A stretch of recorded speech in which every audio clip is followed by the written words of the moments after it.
Obrigado, senhor presidente. E extrai-se do relatório que me é recomendada a suspensão de 3 meses.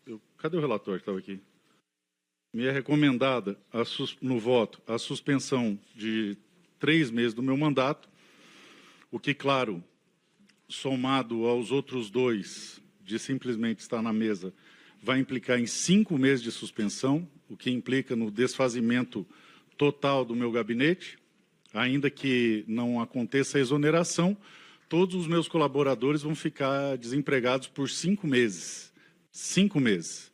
O que mostra uma tremenda desarrazoabilidade. É extremamente desarrazoável.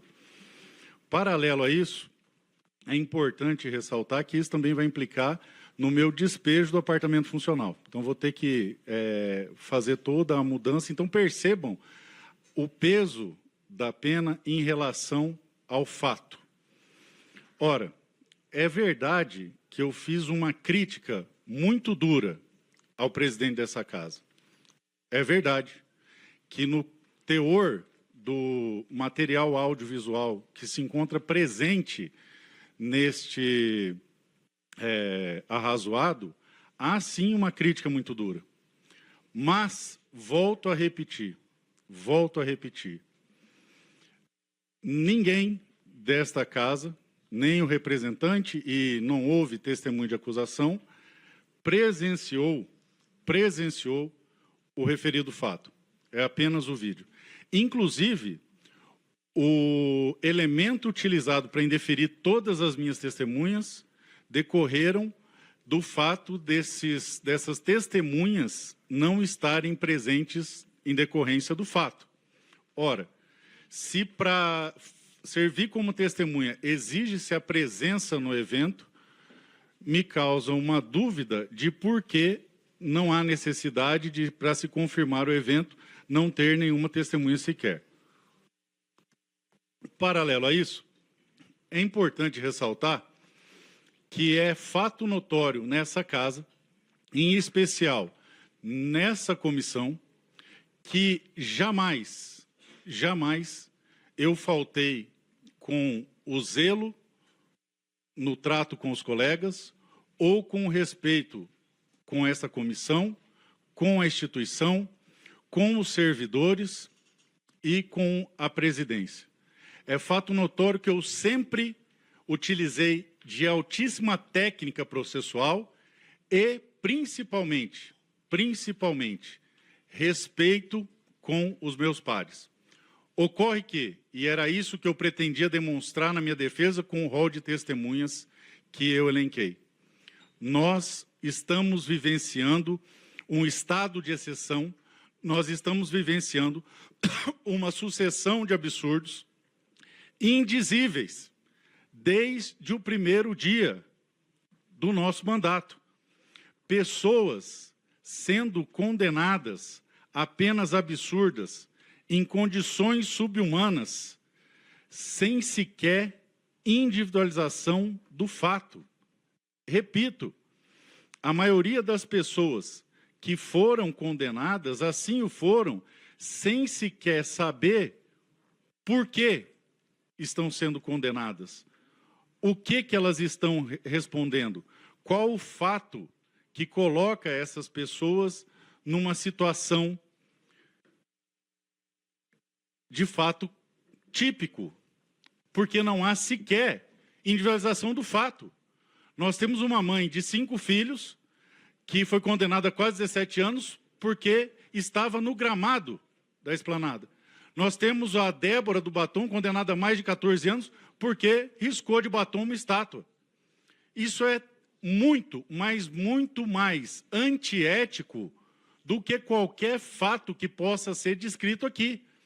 E veja, os colegas dessa casa sabem que desde o primeiro dia, após a prisão dessas pessoas, eu me dirigi pessoalmente à Colmeia, me dirigi pessoalmente à Papuda e vi em loco esses absurdos ao longo de mais de 2 anos, suplicando, implorando, fazendo tudo que estava ao meu alcance para que exclusivamente se pautava anistia, que, veja, até hoje não foi pautada. E o mais assustador, presidente, se pautar hoje, nós temos votos para aprová-la. Ora, é de fazer o sangue de qualquer ser humano normal ferver os absurdos que nós estamos vendo. Uma senhora idosa aqui na Comé foi espancada. Uma senhora idosa que não representa risco nenhum para a sociedade. Empresários que cometeram o absurdo de doar R$500 para custear um ônibus para uma manifestação sem nexo de causalidade nenhum, condenado a mais de 14 anos. Pessoas morrendo nas masmorras do Supremo, pessoas perdendo a vida, como é o caso do Clezão e outros 8. Mais de 500 pessoas, 500 famílias destruídas, exiladas fora do Brasil. Isso é muito mais absurdo do que qualquer coisa que eu possa ter falado ali. Isso cala muito mais fundo na alma da gente, isso machuca muito mais do que qualquer coisa que possa ter sido dita. Porque eu volto a repetir, eu conheço essas pessoas e vossas excelências também conhecem. Ficou conhecido, inclusive no último Conselho de Ética, o grito que a filha do deputado Ramagem deu quando o pai retorna à sua casa. Gente, o Ramagem é colega nosso. O Ramagem nunca faltou com respeito com ninguém. O Ramagem era de extrema cortesia com todo mundo. Olha o absurdo que ele está passando. Olha o grau de absurdo que um colega nosso está passando. Porque nós simplesmente não cumprimos um acordo que foi feito antes das eleições, que é... Veja, não é trabalhar para passar, não é ajudar a ser aprovado, é só pautar. É só pautar. Pelo amor de Deus, isso não é normal. Nós tratarmos com normalidade algo tão grave. O presidente Jair Messias Bolsonaro, que assinou essa bandeira que está aqui, no dia que recebeu a tornozeleira eletrônica, está sendo submetido a uma prisão desumana que nunca aconteceu na história desse país. Nunca ninguém teve em domiciliar na circunstância que ele está. O próprio Lula, quando esteve encarcerado, dava entrevista, dia sim e dia não, era uzeiro e vezeiro, e calaram a voz da maior liderança da direita do Brasil, da história do Brasil. Isso sim é vexatório, isso sim é absurdo, isso sim fere a ética. Porque, veja, nós estamos refém de simplesmente alguém decidir pautar ou não algo que tem voto para passar. O meu presidente corre risco de vida. O meu presidente está numa situação de saúde deplorável. O meu presidente foi calado no ano eleitoral. Repito, a maior liderança da direita está silenciado. Veja que nem o Lula, em regime fechado, foi submetido a tremendo abuso e absurdo. E isso tudo está acontecendo exclusivamente porque não se pauta anistia. Já passou da hora dessa casa alterar o regimento para que, em havendo maioria qualificada, nós, parlamentares, tenhamos o poder de impor a pauta. Nós, parlamentares, que sejam 2/3 da casa, ou algo que o valha, tenhamos a atribuição de pautar algo tão importante, porque são vidas, não são números, não são objetos, são pessoas. São pessoas que estão perdendo a sua vida, são pessoas que estão sucumbindo, são famílias sendo destruídas, são crianças perdendo os pais, sem sequer se especificar um fato delituoso. O direito penal brasileiro impõe, e eu não estou falando nem do garantismo penal, o direito penal clássico impõe que se diga ao réu qual o fato que ele cometeu. E que desse fato haja a imputação de um crime previamente previsto. Por exemplo, matar alguém, pena de tanto a tanto, porque não há crime sem lei anterior que o defina e não há pena sem prévia cominação legal. Mas nada, nem isso, não há sequer descrição de fato. Repito, não há sequer descrição de fato. E as vidas dessas famílias estão sendo destruídas exclusivamente porque nós, deputados federais, não temos poder nenhum sobre a pauta. Disse nos corredores, desde que eu tomei posse, que o plenário é soberano, o plenário manda, o plenário decide, o plenário constrói acordos de procedimento, o plenário fixa a vontade do povo, uma vez que aqui nessa casa estão 100% dos votos válidos. Veja, diferente do Senado, onde a eleição é majoritária, aqui estão 100% dos votos válidos. Aqui é a casa do povo, aqui é a voz do povo. E o plenário é silenciado exclusivamente porque nós cometemos o absurdo, retrógrado e impensável de que a pauta esteja a cargo exclusivamente de um indivíduo. Ora, se nós somos deputados federais, se nós traduzimos a voz do povo, se nós representamos as pessoas desse país, nós deveríamos ter ao menos o direito, ainda que em hipótese excepcional, ainda que com um quórum qualificado, da possibilidade de pelo menos pautar algo tão importante, porque, repito, pessoas estão morrendo todos os dias, pessoas estão sendo torturadas, direitos humanos estão sendo violados e nós seremos julgados pela história. Os nossos atos e as nossas omissões serão julgadas pela história, porque cabe a nós nos levantar contra esse nível de injustiça e absurdo. Veja, na minha cidade, antes mesmo dos eventos do 8 de janeiro, uma professora de Libras, humilde, simples, do povo, por ter feito uma vaquinha para comprar marmita para os acampamentos, ficou 1 ano presa, sem sequer saber qual era o fato que lhe era imputado. 1 ano. Centenas de pessoas sofreram busca e apreensão, e no mandato de busca e apreensão não havia sequer a descrição do fato. Vinha escrito sigilo, e se invadia a casa de pessoas que nunca devolveram um troco errado. Pessoas que trabalham, pessoas que pagam impostos, pessoas honestas e reconhecidamente contribuintes com o tecido social, não estão recebendo sequer o tratamento que é dado pelo judiciário a traficantes, estupradores, homicidas e latrocidas. Perceba que nem se você matar uma pessoa, você não vai receber o tratamento que essas pessoas que sequer tiverem imputação de fato estão recebendo. E por meramente ter feito uma vaquinha, essa professora de origem humilde ficou mais de 1 ano presa. E o que me causa mais nojo, mais asco, e uma das coisas que motivou a última parte daquele meu discurso, é ver algumas pessoas se utilizando da dor dessas pessoas exclusivamente como palanque eleitoral, fazendo pré-campanha, que era o que estava acontecendo ali, que não sabe sequer o nome de nenhuma delas, mas eu as conheço uma por uma. Eu vi a desgraça que se acometeu sobre pessoas inocentes que não fizeram nada. E essa mulher, o nome dela é Soraya, uma professora ruiva, por fazer uma vaquinha, ficou 1 ano jogada no sistema prisional comum, junto com presas criminosas de verdade.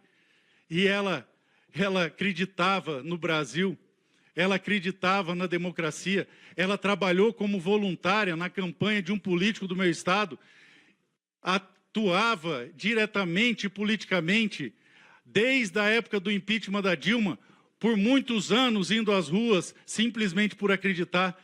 E vossas excelências sabem quantas pessoas a visitaram no cárcere? Com exceção da Miriam e do Felipe Jimenez, que visitaram ela, e eles não são políticos, da classe política, ninguém tomou o cuidado sequer de saber se ela ainda estava viva, sem pasta de dente, sem sabonete, sem sequer um livro para ler. Eu acompanhei até a soltura dessa mulher inocente. E depois da soltura o pesadelo não acabou. Além da tornozeleira eletrônica, o desemprego, tratada como pária, aqueles que se valeram do trabalho voluntário dela na campanha viraram as costas. E eu tentei integrá-la no meu gabinete para que trabalhasse como tradutora de Libras do meu material. Mas o regimento da casa impõe que pessoas condenadas por crime não podem entrar no quadro do gabinete. Ficou desempregado. Senhor relator, essa mulher, por conta dessas desventuras, gasta mais de R$ 1.200 todos os meses com remédio controlado para não tirar a própria vida. Mais de R$ 1.200 todos os meses sem ter emprego. E Vossa Excelência sabe por que eu sei desse número? Porque há 1 ano, se ela toma remédio, é porque eu pago. E isso eu fiz sem ninguém ficar sabendo. Eu dei suporte às famílias e aos presos do meu estado, tanto na Papuda quanto na Colmeia, até o último ser solto ou voltar para o estado. E eu fiz isso por 2 anos, sem nunca ninguém saber.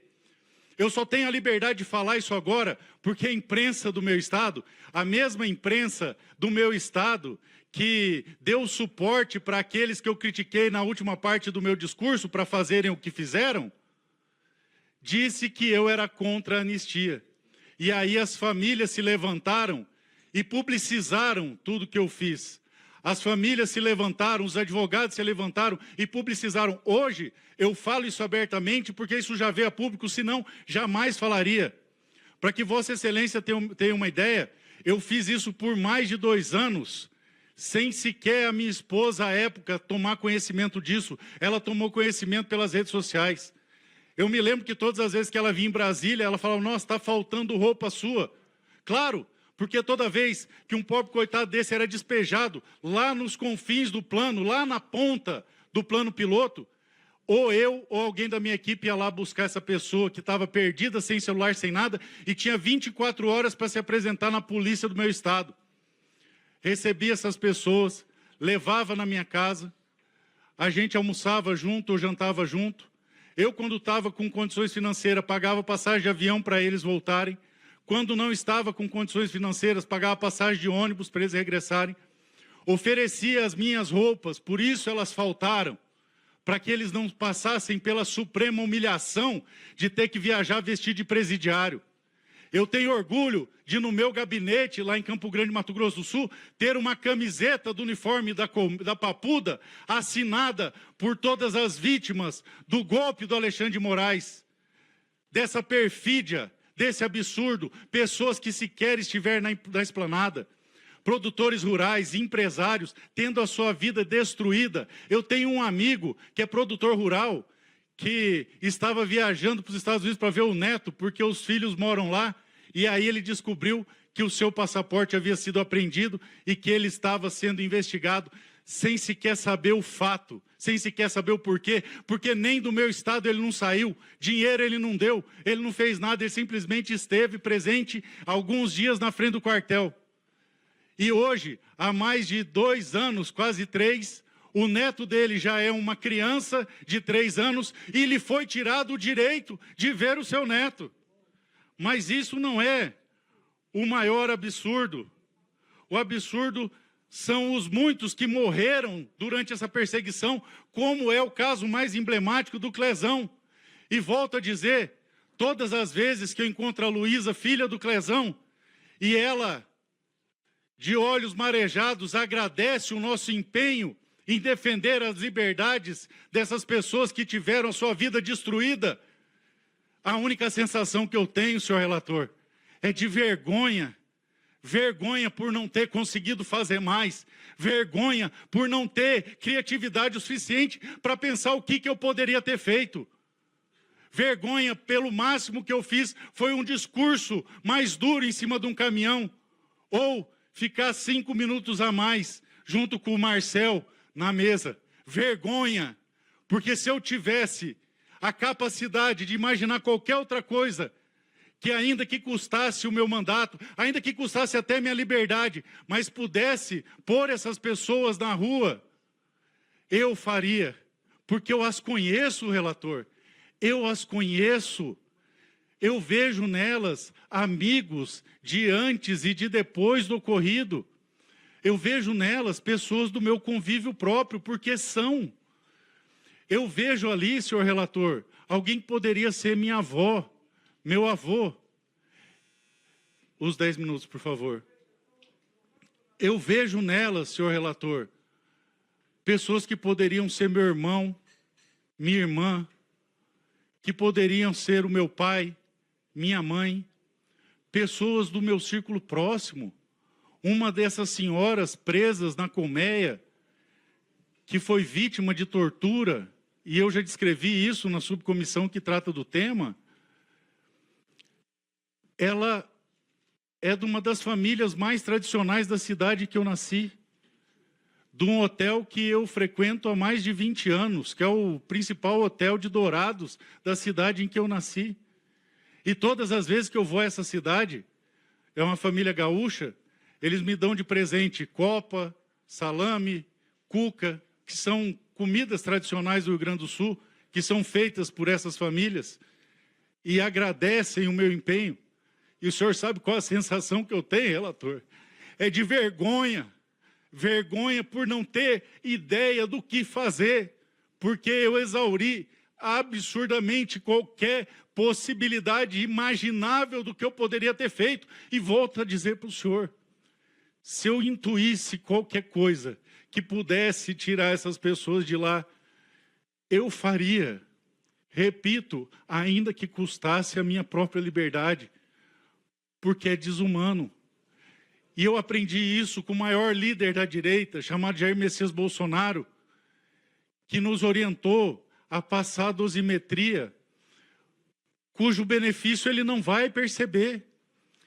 Quando eu estava aqui na instrução dessa comissão, estava se discutindo a dosimetria, eu, enquanto fazia minha defesa, eu analisei o texto da dosimetria, ao mesmo tempo que eu fazia minha defesa, e alertei meus pares que aquilo não beneficiava o nosso presidente, que a pena dele iria de 27 para 22 anos. E ele avisou a nós, todos, que estava orientando pelo aceite da dosimetria, não por ele, porque ele sabe que está sendo perseguido, mas para tirar essas pobres almas das masmorras que pessoas que perderam a sanidade colocaram essas pobres almas. E digo, com o mesmo espírito de Jair Bolsonaro, que abriu mão de manter a pressão pela anistia que o beneficiaria em prol da soltura dessas pobres almas, se eu pudesse abrir mão da minha liberdade para que elas voltassem ao convívio de suas famílias, eu assim o faria. Lembre, senhor relator, do grito da filha do nosso colega Ramagem. O senhor conviveu com ele. O senhor sabe que é um homem decente, o senhor sabe que é um homem honrado, o senhor sabe que é um homem cordial, respeitoso. Olha a situação que nós estamos permitindo que ele passe. Olha o nível de terror que essa família vem vivendo, sem qualquer fato que lhe seja atribuído. Mas eu falo dos filhos que choram por não ver os seus pais, e como um ato de suprema crueldade, mesmo todos sabendo que a construção do texto da dosimetria passou pela concordância de ministros do Supremo que se opunham à anistia, o ministro Alexandre de Moraes suspende a aplicação da lei. Veja o requinte de crueldade, senhor relator, porque se ele indefere, vai ao plenário. Se ele diz que é inconstitucional, vai ao plenário. Mas ele escolhe dar uma não decisão, porque aí não há recurso, aí não vai ao plenário. E aí essas famílias continuam a se agonizar. Às vésperas do Dia das Mães, a Débora do Batom recebeu essa notícia como uma facada no peito, mais uma, de uma mulher que cometeu o único crime de se manifestar a sua insatisfação à situação que o país se encontrava e cometeu o ato absurdo, a barbárie, de desenhar com batom numa estátua, algo sem prejuízo algum para a sociedade, e impõe a ela uma pena superior, a volto a dizer, que traficantes, homicidas, estupradores, latrocidas, criminosos de verdade, nenhum deles tem a pena que essas pessoas estão experimentando. Senhor relator, recentemente nós vimos o MC alguma coisa e o MC outra coisa que lavam dinheiro para o crime organizado, para o PCC, saírem pela porta da frente, beneficiados pelo tão aclamado garantismo penal. Como nós parlamentares, deputados federais, detentores do poder, de imediatamente permitir que essas pessoas tenham esse pesadelo findo. Como nós podemos deitar a cabeça no travesseiro e achar que está tudo bem? Pelo amor de Deus, o Senhor me conhece dos átrios dessa casa, o Senhor me conhece da minha atuação no plenário, o Senhor me conhece da atuação nas comissões. Vossa Excelência sabe que eu jamais bati boca com nenhum colega, que eu jamais tive um destempero. Agora veja o nível desesperador que nós nos encontramos com pessoas perdendo a sua vida. Não são números, não são dados, são famílias sendo destruídas por capricho e por omissão dos colegas que ombreiam comigo todos os dias. E ainda assim, em momento algum, eu desferi qualquer impropério, qualquer palavra dura ou qualquer admoestação mais abjeta para nenhum colega dentro dessa casa.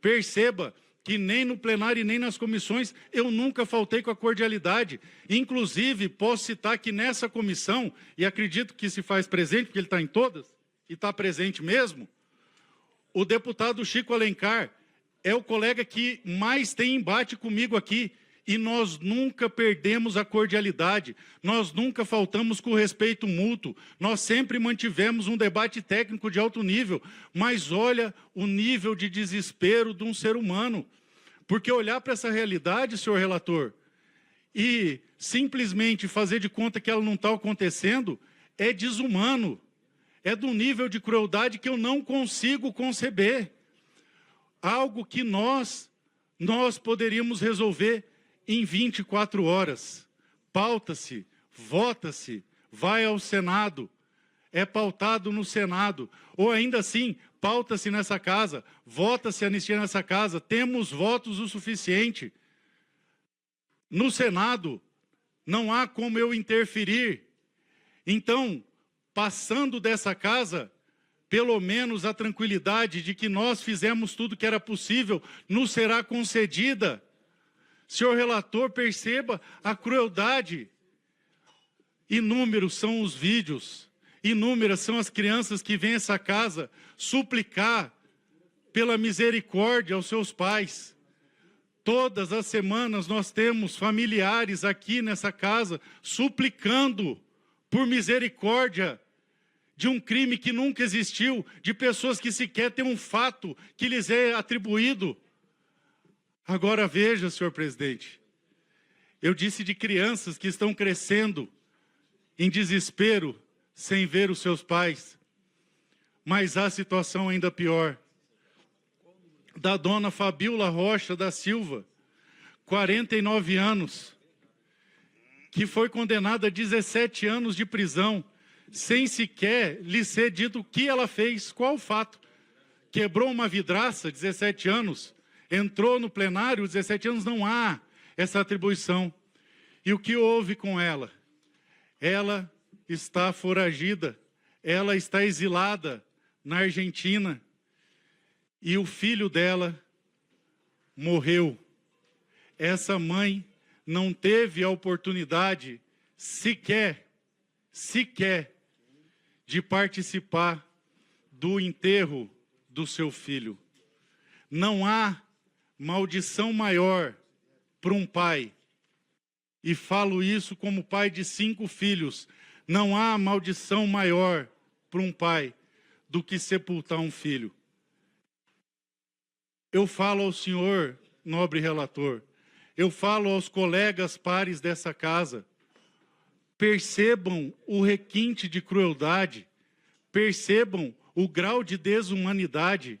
A nossa omissão tirou de uma mãe o direito de dar o último abraço no seu filho.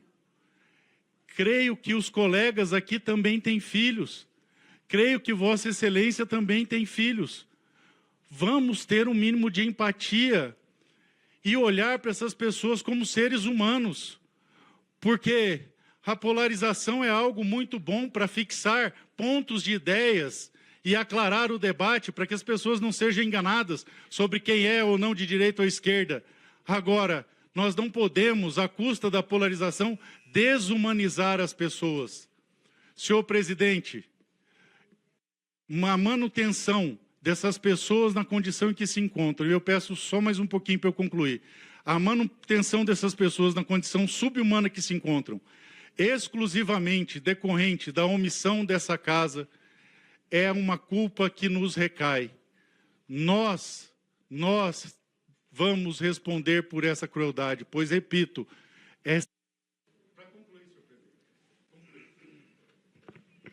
Mais um minuto para concluir, deputado.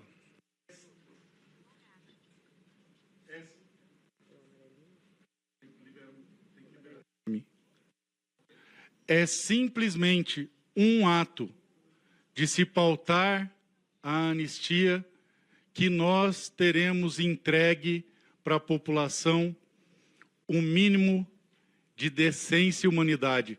Não vou dizer justiça, jamais direi justiça, porque fatos que não são crime não se submetem à anistia. Não há como anistiar crimes que não aconteceram. Não há como anistiar uma paranoia delirante. Não há o que ser anistiado. Não houve crime. E eu não estou nem falando com uma ótica garantista. É direito penal clássico. Não há fato, não há previsão legal, não há nexo causal, não há nada. Apenas a mais pura e abjeta e nojenta crueldade e desumanidade. Que, infelizmente, a omissão dos meus pares mantém-se até hoje com